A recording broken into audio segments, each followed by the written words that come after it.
Franklin County that gave Epstein power of attorney. Also today, a banker testified. He was talking about many transactions between Epstein and Maxwell. We found out within 3 separate transactions that Epstein actually transferred Maxwell about $30 million. We found out from that banker that Maxwell spent about $7.3 million of those dollars on a green helicopter. Use children. Or both. That's, of course, or both. possible. He could be a sick individual who was used perhaps by either foreign, as a foreign asset. That's a good point. Or a CIA asset. That's a good point. But right? It does stink of a more professional blackmailing operation when you talk about how big this thing really was. And let's bring it back to that controversial plea deal, right, from Alex Acosta, who was the U.S. attorney for the Southern District of Florida at the time, who, as we know, resigned Friday. He said, even he himself said, I was told Epstein, quote, belonged to intelligence and to leave it alone. So this has led some to question, okay, intelligence asset for who? So let me take you to Robert Steele, who's a former CIA and military intelligence officer. Okay. This is his statement. He says, I remain of the view that Jeffrey Epstein is a Mossad clandestine operations officer, assisted by Mossad clandestine operations officer Ghislaine Maxwell, and that their mission is to do precisely what they have been doing, entrap U.S. politicians, judges, celebrities, prosecutors, and corporate leaders. And most governments will do this if they could. It just so happens the Israelis are really good at it. Right. I mean, what could be a better asset than someone who has all this dirt, right? This quote unquote blackmail on a lot of powerful players. And even Philip Giraldi, who's also a former CIA and military intelligence officer, said this. He said, here's how it would have gone if it were true. Mossad would have exploited Epstein's contacts, arranging their cooperation by having Epstein wining and dining them while flying them off to exotic locations, providing them with women and entertainment. If they refused to cooperate, it'd be time for blackmail, photos and videos of sex with underage women. So the idea would be that any powerful man, be he tycoon, prime minister, prince, or former president or present president, if somebody was to say to them, I have video of you with a 14-year-old girl. You do whatever they wanted. You own them. Right. They are now theory. officially owned in theory. And this is the concern in a case like this because it involves so many. Stay where you are. Let's bring in Ben Swan. Ben, you've been listening to the conversation. What sayeth you? Well, first of all, you guys are touching on some really important points. This Maxwell connection is kind of shocking. If you really take a look at what's going on with it, Robert Maxwell, the billionaire from the UK who owned a newspaper empire there have been allegations and claims for many years. He died in 1991, by the way, in a completely bizarre way. He was standing naked on his yacht named after his daughter, and then jumped in or fell into the ocean near the Canary Islands and either drowned or had a heart attack, and there isn't even a clear cause of death for him. The claims have been made over the years that he was Mossad. In fact, the British Foreign Office believed that he was absolutely a double agent, and they believed that he was Mossad. Will he ask the Prime Minister, as head of the Security and Intelligence Services, to order an immediate inquiry into the alleged relationship between the Israeli intelligence service and Robert Maxwell? So if he was Mossad, possibly, it's also possible that his daughter is connected to Mossad, and that's how she's connected to Epstein, because the two have been together for years, but don't seem to have any relationship other than her being his fixer, which is a very strange relationship for the daughter of a billionaire to take. Adding something to what you're talking about right now, Maxwell was essentially his only partner, client? Right, so the daughter of Robert Maxwell, Ghislaine Maxwell, pretty much acted as this recruiter and even sometimes a participant in this sexual abuse. But I think Ben is absolutely hitting the nail on the head. We have this father of his partner in crime with very strong ties to Mossad, who's been accused of being an Israeli agent by many journalists, including Pulitzer Prize-winning journalist Seymour Hersh. And in a book called Robert Maxwell, Israel's Super Spy, that actually really details both his life and death, a very strong case is made for the fact that he was actually assassinated by the Mossad after he became a liability. She told me, she said he was such an important person for Israel that they gave him a state funeral, and she went on and on and on about his funeral ceremony, and she showed me pictures of like what a big deal it was. And she said they murdered him, that Israel murdered him. I think that it could have been that he was murdered. But here's something interesting, Rick, that because I know how you like to go down this rabbit hole, right? Think about this. Robert Maxwell, after he died, he is a British citizen, was given a state funeral in Israel.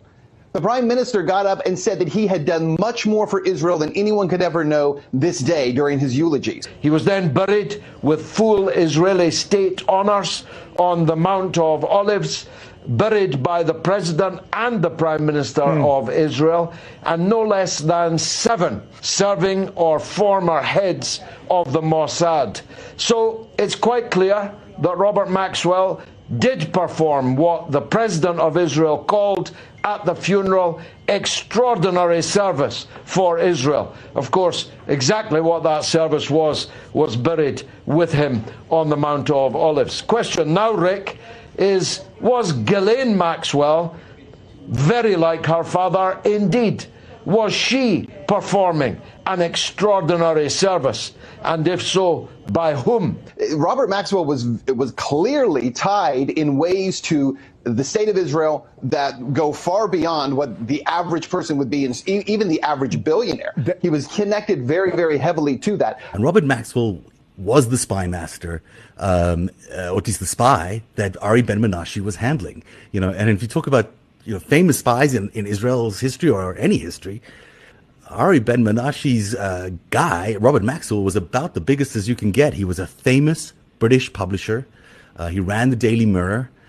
He was larger than life in many ways. He also maybe leaked very sensitive information to the Russians and to the Israelis. But these guys were big deal intelligence assets. And he landed up becoming much more of an asset for the Israelis, and in fact died maybe at the hands of Mossad, who many people say he had crossed the line. He was threatening to reveal some of the secrets, and he just became uncontrollable. And they've admitted to the public that they took over Robert Maxwell's spying records, operations, and moved that to Florida, to Jeffrey Epstein's house. That's been admitted. That's a fact. And it was Robert Maxwell, the famous spy, who introduced Ari Ben-Menashe to Jeffrey Epstein, who introduced Jeffrey Epstein to Israeli military intelligence in Israel, and who introduced all of them to a very different world. As for his daughter, in terms of her involvement, again, her relationship to Epstein is so important because, again, here's a woman who seems to go around and recruit these girls for him and gets nothing out of it, other than to be like kind of his partner in crime. The black book that Epstein has the names of so many, and not just in the United States. We're talking about U.S. politicians. We're talking about, again, his relationship with people like Prince Andrew. The king of Saudi Arabia, King bin Salman, is in that book. So he's connected to people all over the world, and people with whom the Israelis would want to connect. They've been involved in our stealing our technology for many, many years. But another way that Israel has affected U.S. foreign policy is through blackmail operations. And I would point to Jeffrey Epstein, who was allowed for 30 years to recruit young girls in America from vulnerable, broken homes, as young as 13 years old. And Mr. Epstein, who I believe was a fake billionaire, I do not believe he was a billionaire. I believe he was an actor, an imposter on behalf of the Israeli Mossad. Mr. Epstein then lured powerful, influential American men into his various mansions so that they could rape the girls. The sexual acts were videotaped, and the videos were sent to Israel for blackmail operations against Americans. If it were proven, what would the U.S. establishment do? Nothing. Nothing. Too many American leaders have been videotaped by Jeffrey Epstein. There's not going to be any action from the American political establishment. The American ruling class is corrupt, and the American people must clean house. I want to thank you, Democrats and Republicans, for your common support for Israel, year after year, decade after decade. Both parties, both political parties in America are controlled by Zionists. There is no choice in America. Epstein and Maxwell were both Israeli spies working for Israeli military intelligence, and that they were running a blackmail scheme here in our country, in North America, targeting our politicians, our scientists, our academics. And they were doing it for military intelligence in Israel. Would you say she was an agent as well? Was she someone working for Israeli intelligence? Oh, definitely. Military intelligence as well? Yes. These guys were seen as agents. Mm-hmm. And so they found a niche for themselves, blackmailing American and other political figures. For the Israelis? So it's hard for people to understand why Israel would want to get blackmail on an American. I'm asking a question that I can answer it quite probably, but for most people it's hard for them to think about Israel as being blackmailing their leaders in the United States. It's a very... It was quite their MO. He made sure these girls were underage. You really didn't want the stories to come out about how they were blackmailing American politicians. No. Gillian said they were working on all these Israeli charities. And I remember thinking, oh, that's weird. And she was like, you don't understand our loyalty to Israel, Maria. You don't understand our loyalty.